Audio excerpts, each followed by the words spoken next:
안녕하세요, 판도라입니다. 우리 지난 시간에 이어서 니마 재무제표 부속명세서 좀 2탄에서 우리가 직접 재무제표를 입력하는 법을 공부해 보도록 하겠습니다. 제가 너무 길게 찍으면 좀 지루해 하시더라고요. 그래서 제가 좀 나눠서 찍어 보았습니다. 자, 계정별 부속명세서 입력하는 방법을 좀 배워볼게요. 이게 회계 처리 기준이 바뀌면서 전기를 입력을 해야 되거든요. 그래서 좀 귀찮지만 전기를 입력을 해주시고요. 맨 처음에 항상 입력해야 주는, 저는 이게 지금 경리의 팁을 하나 말씀을 드리자면, 경리의 킥을 하나 말씀을 드리면 어떤 게 있냐면, 여러분들, 모든 거를, 우리 재무제표 부속명세서 있으시잖아요. 재무제표 부속명세서를 여기 보시면 우리 재무상태표 있죠? 요 순서대로 그대로 기재를 해주는 겁니다. 여기 순서대로. 그러면 굉장히 요 순서하고 우리 재무제표 부속명세서의 순서가 똑같으면 어떨까요? 편할까요? 안 편할까요? 매우 편하겠죠. 저는 그렇게 작성을 해줍니다. 하지만 어느 경우는 이 재예금하고 장기수선 충당금이 밑에 있는 경우 있잖아요. 그럴 때는 어쩔 수 없이 이렇게 예금 및 예치금 현황에 대해서는 한꺼번에 묶어주도록 하시기 바랍니다. 관리사무소에서 취급하고 있는 모든 예금 및 예치금은 다 넣어주셔야 해요. 나는 이거는 뺄 거야, 이거는 넣을 거야 하면 아니 되옵니다. 이렇게. 그리고 나눠주실 때는요, 예치기관별도 있지만 그 구분에 따라서 그게 어떻게 사용하느냐에 따라서 나눠주시는 것이 좋습니다. 이거는 관리비나 잡수익 항목, 그 다음에 장기수선 충당 예치금, 어떤 데는 하자 충당금도 있고요. 어떤 데는 운영자금도 있고요. 퇴직금도 있고 이런 경우 있죠. 이럴 경우에 이렇게 세 개를 묶어준다거나 그런 식으로, 아니면 관리비가 많으면 관리비만 묶어준다거나 하는 경우들도 있습니다. 어쨌든 그 금액에 대해서 예치기관은 어디이고 예금의 종류는 뭔지, 그리고 계좌번호 입력해 주시고요. 금액을 입력 꼭 해주시기 바랍니다.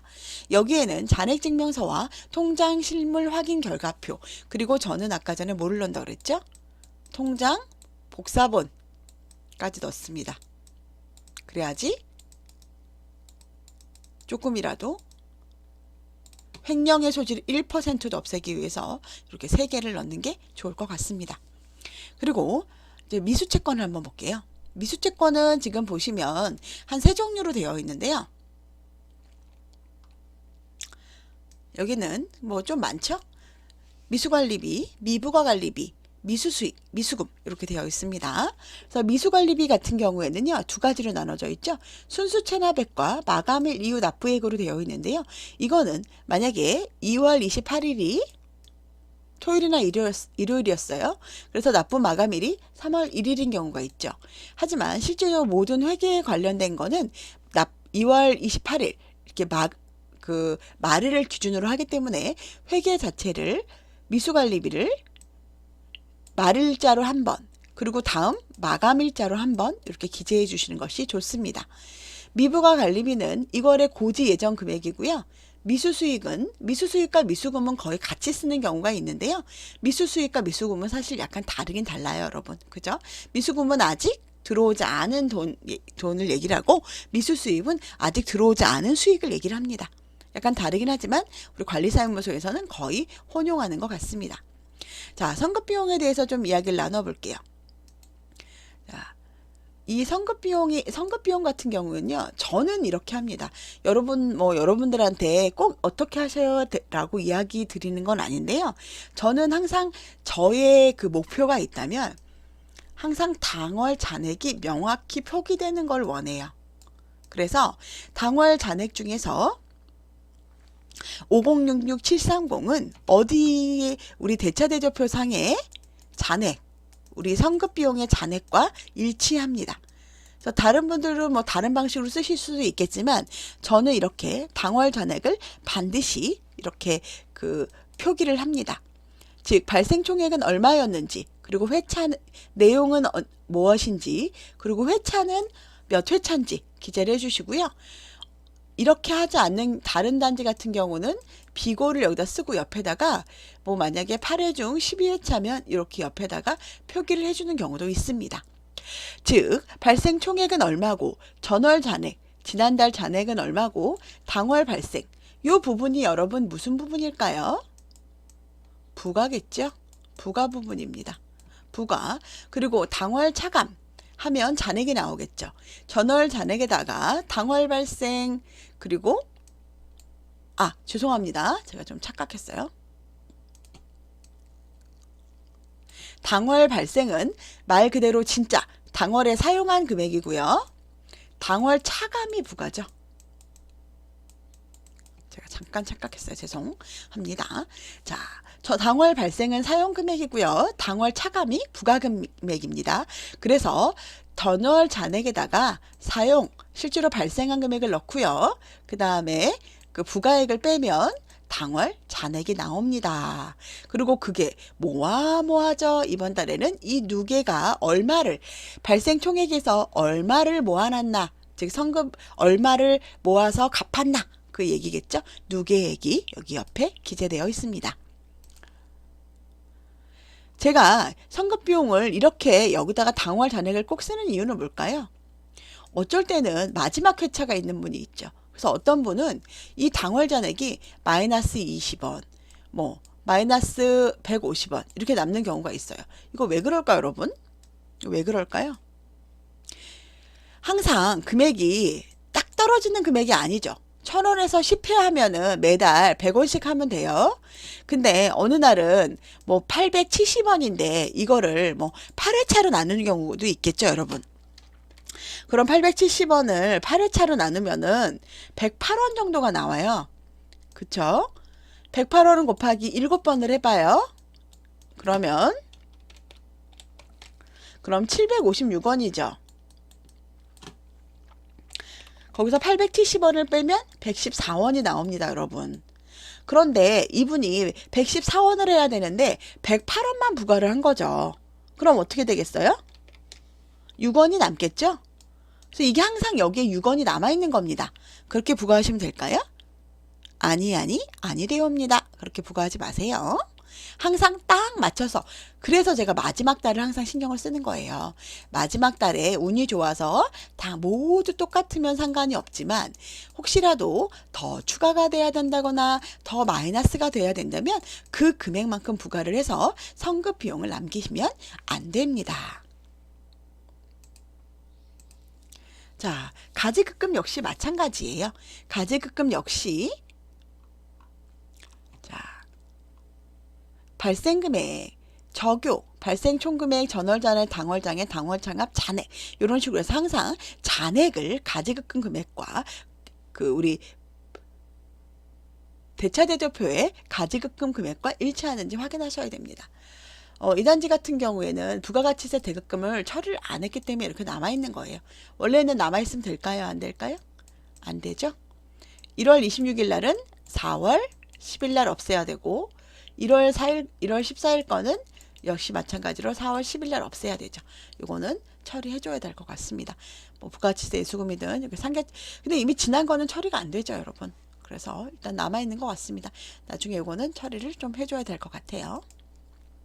자, 선납법인세 마찬가지로 발생 총금액, 전월잔액, 당월방액, 당월 발생, 당월 차감, 잔액 모든 부속명세서의 기본은 전월잔액 플러스 당월 발생 마이너스 단월 차감에서 잔액. 요 잔액이 늘 대차대조표와 일치해야 한다라는 겁니다. 대차대조표 잔액과 일치. 나머지는 그대로 넘어가고요. 여기서 저장품에 대해서도 명확히 발생이 얼마고 정산금액이 얼마고 정산누계가 얼마고 그리고 몇 개가 남아있는지 명확히 써주셔야 합니다. 자, 비유동자산에 대해서 한번 이야기를 나눠볼까요, 여러분? 자, 비유동자산은 여기는 이게 2건밖에 안 되기 때문에 이렇게 표시를 해주셨는데요.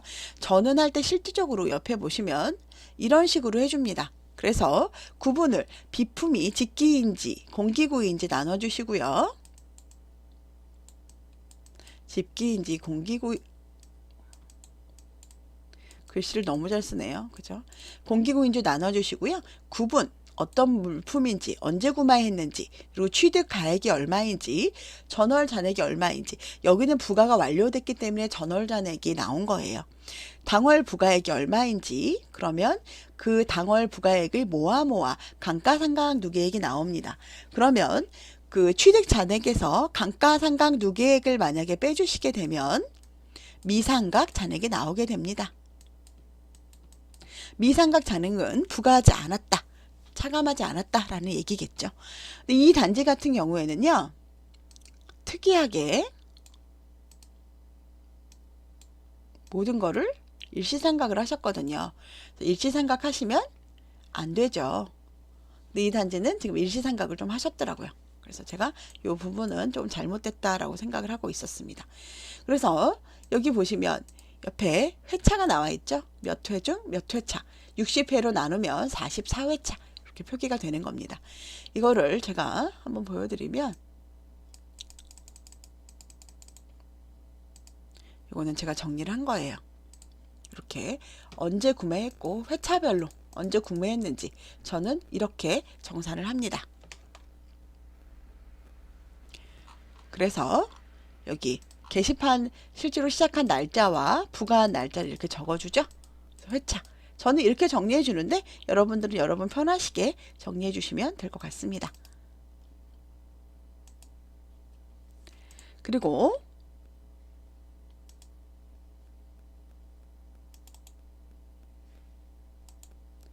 자, 여러분 중요한 게요. 여기 미지급 비용이에요. 여러분들이 제가 아까 성급 비용도 자꾸 틀리신다 그랬죠. 성급 비용과 제일 많이 틀리시는 게 또 미지급 비용이잖아요. 미지급 비용을 보면은 저는 어떻게 했는지 여러분 한번 보세요. 자, 여기 보시면 여러분, 저는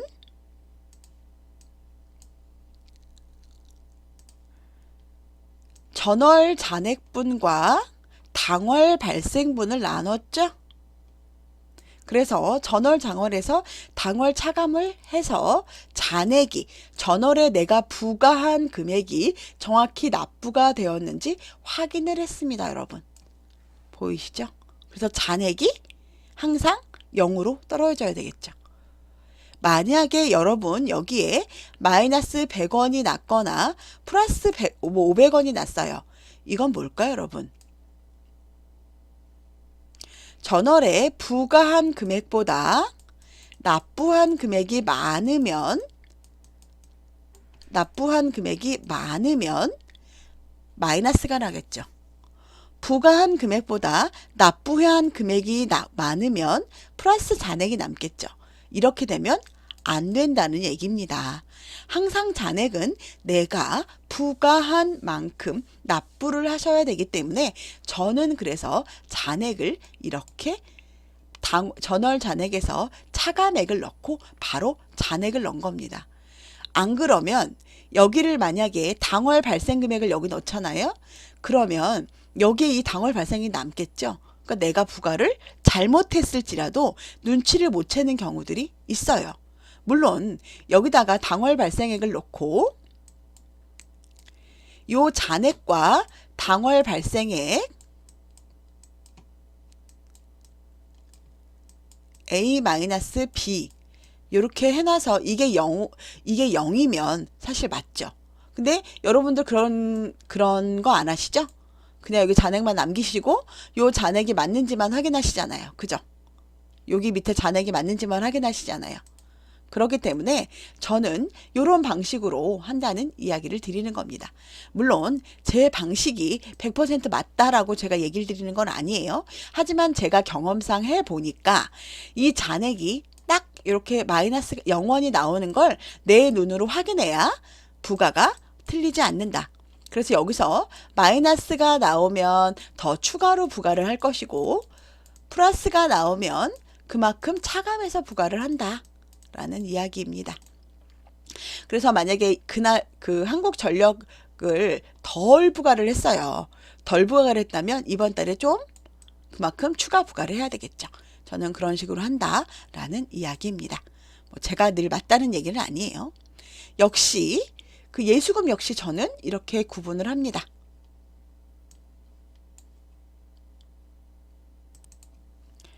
구분을 해서 표기를 합니다. 당월, 전월 거, 당월 거 이렇게 구분을 합니다, 여러분.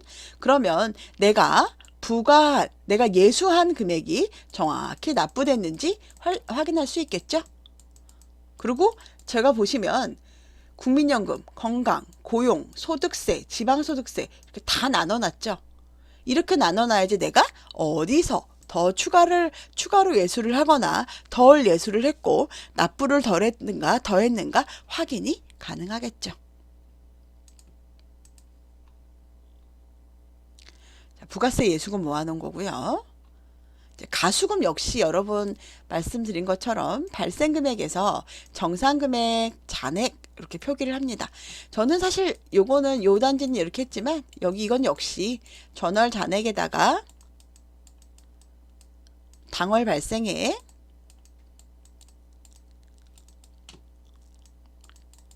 당월 차감액,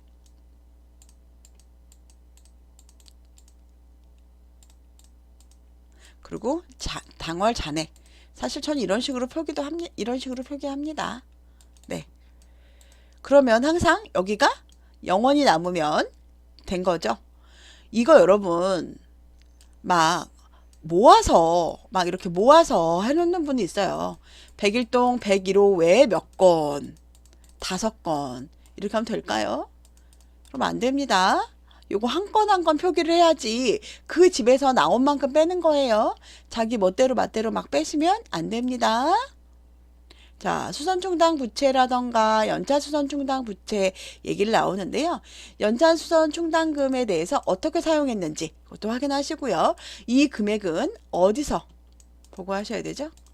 예산, 우리가 예산 세운 것대로 우리 증가시키는 겁니다. 부과하는 겁니다. 그리고 감소 부분에 대해서도 표기를 해서 기말 잔액이 항상 맞는지 확인해 보세요.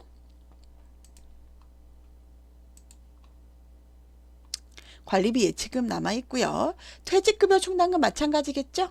만약에 별도 예치하면 별도 예치 금액과 딱 맞는지 확인해 보시고요. 이건 역시 당기, 감소한 내역을 표기하시기 바랍니다.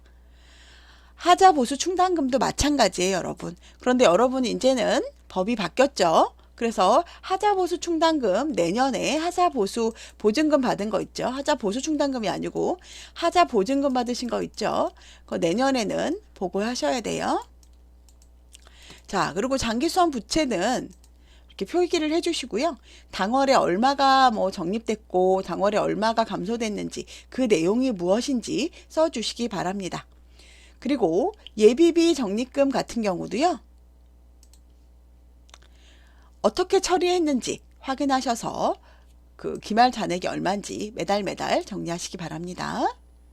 공동체 활성화 지원금, 관리비 차감 적립금 모두 다 정기월 이의여금 등 모두 다 표현해 주셔야 되시고요. 여러분들 잊지 마셔야 할 거는 우리 대차대조표에 있는 모든 내용, 대조표에 있는 모든 내용, 요즘은 대차대조표라고 안 하죠. 운영성과표에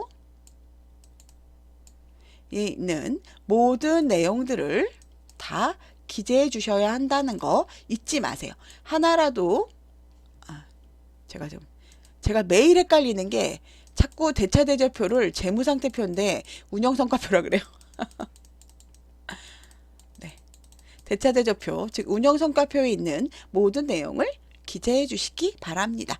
누락 없이 기재하셔야 돼요. 누락 없이 기재하시기 바랍니다. 그리고 나서 저는 여기다 하나 더 추가하기도 하는데요. 뭐를 더 추가하냐면 우리 월별 손익계산서 있잖아요. 월별 손익계산서나 아니면 우리 관리비 월별 관리비 부관 명세서 있잖아요. 관리비 그 명세 하는 거 그 두 개를 더 추가하기도 합니다. 여러분들이 지금 많이 어려워하시는 재무제표 부속명세서에 대해서 간단히 설명해 보았습니다. 여러분께서 이 영상이 도움이 좀 되셨으면 좋겠고요. 제가 이 영상을 제작한 이유는 단 하나입니다. 여러분들이 정말 부가를 많이 틀리세요. 그렇기 때문에 부가를 틀리지 않기 위해서 이렇게 부속명세서, 재무제표 부속명세서를 작성을 하셔야 되고요. 여러분들뿐 아니라 저도 부가 틀립니다, 여러분. 여러분 뭐 저라고 해서 부가 안 틀리는 거 아니거든요. 그래서 이렇게 꼭 재무제표 부속명세서를 만드는 겁니다. 그런데 초보는 저보다 더 많이 틀리실 수 있겠죠? 그러니까 꼭 부속명서, 재무제표 부속명세서를 먼저 만드신 다음에 그 다음에 부과하시기 바랍니다. 예, 고생하셨고요. 구독과 좋아요, 알림 설정은 다음 영상을 제작하는 데 큰 힘이 됩니다. 저희 이지집합 회계 컨설팅 많이 이용해 주세요. 부탁드립니다. 좋은 하루 되시고요. 다음에 뵙겠습니다.